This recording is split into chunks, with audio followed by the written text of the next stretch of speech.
ബംഗ്ലാദേശ് അവരുടെ NSA ആയിട്ട് ഒരു തീവ്ര മത നേതാവിനെ കൊണ്ടുവെക്കുന്നുണ്ട്.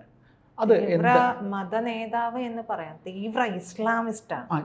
തീവ്ര ഇസ്ലാമിസ്റ്റ് ആയിട്ടുള്ള ഖലീലുർ റഹ്മാനെ വീണ്ടും കൊണ്ടുവന്ന് വെച്ചിട്ടുണ്ട്. അപ്പൊ അദ്ദേഹത്തിനുള്ള ക്വാളിഫിക്കേഷൻ നമ്മൾ അന്ന് അറിയണം. അതായത് NSA എന്ന് പറയുമ്പോൾ ദേശീയ സുരക്ഷാ ഉപദേഷ്ടാവാണ്. അതെ അതെ അതെ. അപ്പോൾ അദ്ദേഹം അതായത് ഈ പറയുന്ന ദേശീയ സുരക്ഷാ ഉപദേഷ്ടാവ് പറഞ്ഞിട്ടുള്ള ഒരു കാര്യമുണ്ട്. ഇന്ത്യ പാകിസ്ഥാനെ ആക്രമിച്ചിട്ടുണ്ടെങ്കിൽ ഇന്ത്യയുടെ 7 വടക്ക് കിഴക്കൻ സംസ്ഥാനങ്ങളെ ബംഗ്ലാദേശ് ആക്രമിക്കുമെന്നാണ് പറഞ്ഞത്. അപ്പോൾ എത്രത്തോളം വർഗീയതയൊക്കെ മനസ്സിലുണ്ട് എന്ന് വ്യക്തമാണ്, പകൽ പോലെ വ്യക്തമാണ്. ആ ഒരു കാര്യമാണ് അദ്ദേഹത്തിന്റെ ഒരു എന്താ പറയാ ക്വാളിഫിക്കേഷൻ. എന്താണ് ഈ മനുഷ്യൻ എന്നുള്ളത്. അതെ, NSA ആയിട്ട് നിയോഗിക്കാനുള്ള യൂനസ് കണ്ടെത്തിയ കാരണം ഇതാണ്. അതിൽ കാരണങ്ങളിൽ ഒന്ന് ഇതാണ്, മെയിൻ ആയിട്ടുള്ള. അതെ, പ്രധാനപ്പെട്ട കാരണം ഇതാണ്. അപ്പോൾ ഇപ്പോൾ അവിടെ സംഭവിച്ചിരിക്കുന്നത് യൂനസ് കട്ടയും പടമൊക്കെ മടക്കിക്കൂ, അത് അവിടെ തിരഞ്ഞെടുപ്പ് നടത്തണമെന്നുള്ളത് സൈനിക മേധാവിയായിട്ടുള്ള വക്കാർ ഉസ് സമാൻ പറഞ്ഞിട്ടുണ്ട്. കഴിഞ്ഞു, കഥ നിർത്തിക്കോളാം പറഞ്ഞിട്ടുണ്ട്. ആ സമയത്താണ് ഇങ്ങനെ ഒരു കാര്യം പറഞ്ഞിട്ടുള്ള ഈ ഖലീലുർ റഹ്മാനെ അവിടെ NSA ആയിട്ട്, നാഷണൽ സെക്യൂരിറ്റി അഡ്വൈസർ ആയിട്ട് നിയോഗിച്ചിട്ടുള്ളത്. അതിനെ കടത്തിവെട്ടാനായിട്ട്. അതെ, അതിനെ കടത്തിവെട്ടുക എന്നുള്ളതാണ്. NSA ആയിട്ട് ചാർജ് എടുത്തു കഴിഞ്ഞിട്ടുണ്ടെങ്കിൽ യൂനസ് സൈന്യത്തെയും പിടിച്ചടക്കുമോ എന്നുള്ളതുണ്ട്. അതായത് നാഷണൽ സെക്യൂരിറ്റി അഡ്വൈസർ ആയിട്ട് വന്നിരിക്കുന്നത് ഈ പറയുന്ന ഖലീലുർ റഹ്മാനാണല്ലോ. അപ്പൊ അദ്ദേഹത്തിന്റെ വലം കൈയാണ്. സ്വാഭാവികമായിട്ടും ജമാഅത്തെ തന്നെയായിരിക്കും ഇവരെയും നിയന്ത്രിക്കുന്നത്. അപ്പോൾ അതിന് പിന്നിൽ മറ്റു ചില താല്പര്യങ്ങൾ കൂടി വരുന്നുണ്ട്. അത് അമേരിക്കയുടേതാണ് എന്നുള്ളതാണ് പുറത്തു വരുന്ന വിവരം. അമേരിക്കയ്ക്കും ഇതിനു പിന്നിൽ ഒരു കണ്ണുണ്ട് എന്നുള്ള കാര്യങ്ങളും ഒക്കെ പുറത്തു വരുന്നുണ്ട്. അപ്പൊ എന്തായാലും സൈന്യത്തെ യൂനസ് കൈയടക്കുമോ എന്നുള്ള ഒരു കാര്യം, ഒരു ഭയം ഈ സൈനിക മേധാവിയായിട്ടുള്ള വക്കാർ ഉസ് സമാന് ഉണ്ട് എന്നുള്ളതാണ്. എന്തുകൊണ്ടും നാഷണൽ സെക്യൂരിറ്റി അഡ്വൈസർ ആണല്ലോ. അപ്പോൾ അട്ടിമറിക്കാം, വക്കാർ ഉസ്മാനെ അട്ടിമറിക്കാനുള്ള സാധ്യതയും അവിടെ തെളിഞ്ഞു വരികയാണ്. ഉപദേശിയാണല്ലോ, സാധിക്കും. അപ്പൊ അത്തരത്തിലുള്ള കാര്യങ്ങൾ അവിടെ നടക്കുന്നുണ്ട്. അപ്പോൾ ബംഗ്ലാദേശിന്റെ ചില ഭാഗങ്ങൾ അമേരിക്കയ്ക്ക് നൽകും എന്നുള്ളതൊക്കെ വരുന്നുണ്ട്. മ്യാൻമാറിൽ നിന്ന് റോഹിംഗ്യകൾക്ക് ബംഗ്ലാദേശിലേക്ക് വരാൻ രാഖൈൻ ഇടനാഴി സൃഷ്ടിക്കുക എന്നുള്ള ഒരു വിഷയം കൂടി അവിടെ നിലനിൽക്കുന്നുണ്ട്. ഷെയ്ഖ് ഹസീനയുടെ പാർട്ടിക്കും ഈ പറയുന്ന ഇപ്പോഴവിടെയുള്ള ഖലിദ സിയയുടെ പാർട്ടിക്കും ഒക്കെ ഈ ഒരു ഭയമുണ്ട്. ഈ ഖലീലുർ റഹ്മാൻ സൈന്യത്തെ കൂടി പിടിച്ചടക്കുമോ എന്നുള്ളത്. അതെ, ഈ സൈന്യമാണ്. അത് സൈന്യത്തിന് ഒരു അല്പം രാജ്യസ്നേഹം ഉള്ളത് കൊണ്ടാണ്. ഈ പരിപാടിയൊന്നും നടക്കൂല. അതായത് ചൈന ഒരാൾക്ക് ചൈനയ്ക്ക് ഒരു ഭാഗം കൊടുക്കുന്നു, അമേരിക്കയ്ക്ക് ഒരു ഭാഗം കൊടുക്കുന്നു, അങ്ങനെ മൊത്തത്തിൽ വിൽക്കുകയാണ് രാജ്യത്തെ എന്നാണ് ഷെയ്ഖ് ഹസീന പോലും കഴിഞ്ഞിടക്ക് പറഞ്ഞത് ഈ യൂനസിനെ പറ്റിയിട്ട്. അപ്പോൾ ഈ യൂനസിനെ ഇത്തരത്തിൽ നിലനിർത്തുന്നത് കൊണ്ട് കാര്യമില്ല എന്നുള്ളത് സൈനികർക്കറിയാം, സൈന്യത്തിനറിയാം. അപ്പൊ അതുകൊണ്ടാണ് സൈന്യം പറയുന്നത് എത്രയും പെട്ടെന്ന് തിരഞ്ഞെടുപ്പ് നടത്തണം എന്നുള്ളത്. അപ്പോഴാണ് ഈ യൂനസിന്റെ രാജ്യഭീഷണിയും പിന്നീട് അത് മാറ്റി അതല്ല ഇങ്ങനെ ചെയ്യാം എന്നൊക്കെയുള്ളത് വരുന്നത്. അത് പിന്നീട് നമ്മൾ കേൾക്കുന്ന കഥ ഈ ഖലീലുർ റഹ്മാനെ പിന്നെ നാഷണൽ സെക്യൂരിറ്റി അഡ്വൈസർ ആക്കി മാറ്റുന്നു എന്നുള്ളതൊക്കെയാണ്. അപ്പൊ ഈ പറയുന്ന പോലെ റോഹിംഗ്യകൾക്ക് വരാനുള്ള ഒരു സാധ്യത, ഈ റോഹിംഗ്യകളെ രാഖൈൻ ഇടനാഴി വഴി ഇങ്ങോട്ടേക്ക് വരുത്തുന്നത് ഈ അവിടെയുള്ള ഹിന്ദുക്കളെ സത്യത്തിൽ കൊന്നൊടുക്കാൻ വേണ്ടിയിട്ടാണ്. അതായത് ജമാഅത്തയുടെ ISIക്കും ഒക്കെ അവിടെ പരിശീലനം കൊടുക്കുകയാണ്. ഈ ബേസ് അവിടത്തെയുള്ള ഈ ഇടനാഴി വഴിയുള്ള വന്നു പോകുന്ന ഭാഗത്തും അവിടുത്തെ സൈനിക ക്യാമ്പുണ്ട്, ചിറ്റഗോങ്ങുമായി ബന്ധപ്പെട്ട് കിടക്കുന്ന അവിടുത്തെ സൈനിക ക്യാമ്പിലൊക്കെ ഇതാണ് അവിടെ നടത്തിക്കൊണ്ടിരിക്കുന്നത് ഈ യൂനസ് നിലവിൽ. ഇതിനെതിരെയാണ് അവിടെ സൈന്യം വരുന്നത്. അപ്പോൾ ഈ പറയുന്നത് പോലെ ബംഗ്ലാദേശിലെ മ്യാൻമറിന്റെ റാഖൈൻ സംസ്ഥാനത്ത് അമേരിക്കയും UN-ഉം പിന്തുണ നൽകുന്ന ഒരു മാനുഷിക ഒരു ഇടനാഴി സൃഷ്ടിക്കാനുള്ള ശ്രമം ബംഗ്ലാദേശ് നടത്തുന്നുണ്ട്.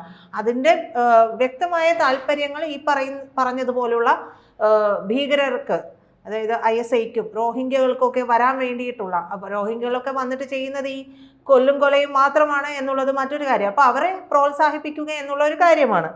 മ്യാൻമാറിലെ ഈ ആഭ്യന്തര യുദ്ധം കാരണം സമീപ വർഷങ്ങളിലൊക്കെ ധാരാളം റോഹിംഗ്യൻ മുസ്ലിമുകളാണ് ബംഗ്ലാദേശിലും അഭയമൊക്കെ തേടിയിട്ടുള്ളത്. ഈ കഴിഞ്ഞ മാർച്ചിൽ UN സെക്രട്ടറി ആയിട്ടുള്ള ജനറൽ അന്റോണിയോ ഗുട്ടറസ് ബംഗ്ലാദേശ് സന്ദർശിച്ചിട്ടുണ്ടായിരുന്നു. അപ്പോൾ റോഹിംഗ്യകളുടെ തിരിച്ചുവരവിന് വേണ്ടി എന്നുള്ള രീതിയിലൊക്കെ അവർ ഈ മാനുഷിക ഇടനാഴിയുടെ കാര്യം സംസാരിക്കുകയും ഒക്കെ ചെയ്തിട്ടുണ്ടായിരുന്നു. ഇതേ കാര്യം ബംഗ്ലാദേശിൻ്റെ ദേശീയ സുരക്ഷാ ഉപദേഷ്ടാവും റോഹിംഗ്യൻ കാര്യങ്ങളുടെ ഉന്നത പ്രതിനിധിയുമായിട്ടുള്ള ഖലീലുർ റഹ്മാൻ, നമ്മൾ ഈ പറഞ്ഞ NSA അഡ്വൈസറാണ്. അപ്പോൾ അയാളുമായിട്ട് മുന്നോട്ട് പോകാനായിട്ട് UN തയ്യാറെടുത്തുകൊണ്ടിരിക്കുന്ന ഒരു സാഹചര്യമുണ്ട്. UN അവിടെ അത് തയ്യാറെടുക്കുന്നുണ്ട്. റഹ്മാൻ അമേരിക്കയുടെ കടുത്ത പിന്തുണ, അമേരിക്കയെ കണ്ണുമടച്ചങ്ങ് പിന്തുണയ്ക്കുന്ന ഒരാളാണ് ഈ റഹ്മാൻ. അതുകൊണ്ട് ഇതിന് പിന്നിൽ അമേരിക്കയുടെ കരങ്ങളുണ്ട് എന്നുള്ളത്, അതായത് അവിടെ ഒരു കലാപം ഉണ്ടാക്കുക, ഒരുപക്ഷെ അത് പിടിച്ചെടുക്കുക, പല താല്പര്യങ്ങൾ അമേരിക്കയ്ക്ക് ഉണ്ടാകാം. അത്തരത്തിലുള്ള കാര്യങ്ങൾ സ്വാഭാവികമായിട്ടും ഉണ്ടാകാം.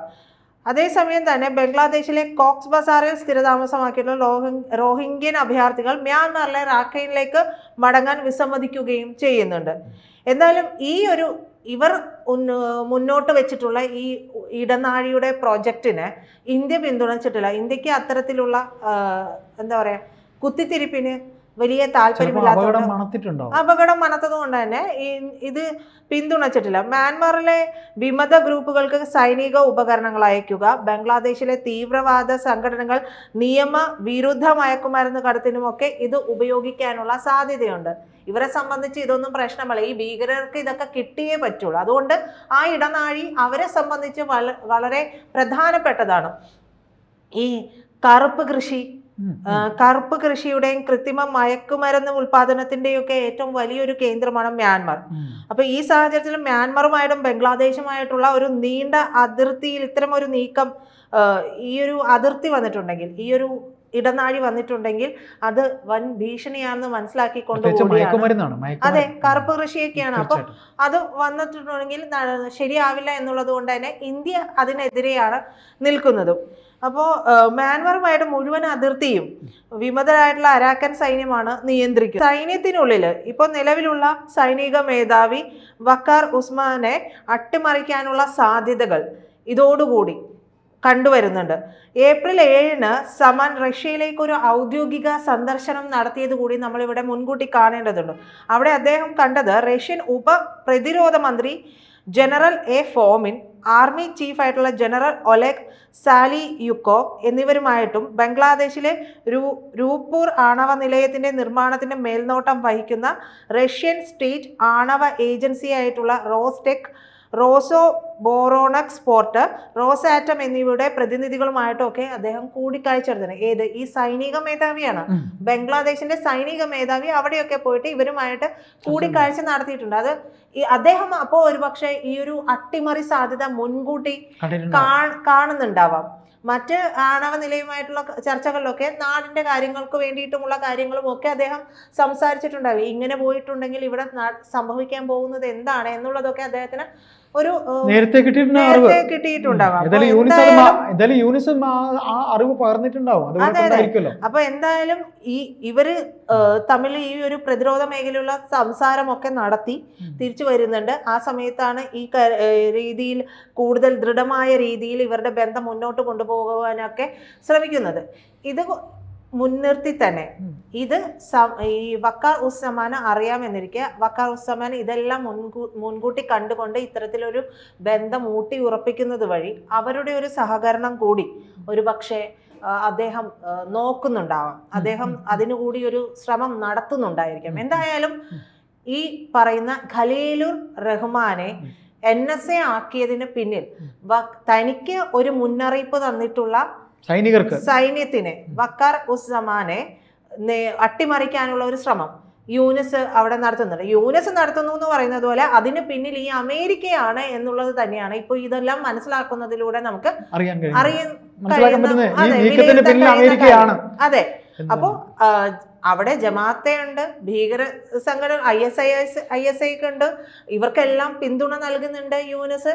അവിടെ അമേരിക്ക പിന്തുണ നൽകുന്നുണ്ട് എന്ന് പറയുമ്പോൾ അമേരിക്കയുടെ ഇരട്ടത്താപ്പാണ് അവിടെ തീർച്ചയായിട്ടും. തെളിയുന്നത്. ഈ ഖലീലുർ റഹ്മാൻ അമേരിക്കൻ ഭക്തനും കൂടെയാണല്ലോ. അതെ, അമേരിക്കൻ ഭക്തനും കൂടിയാണ്.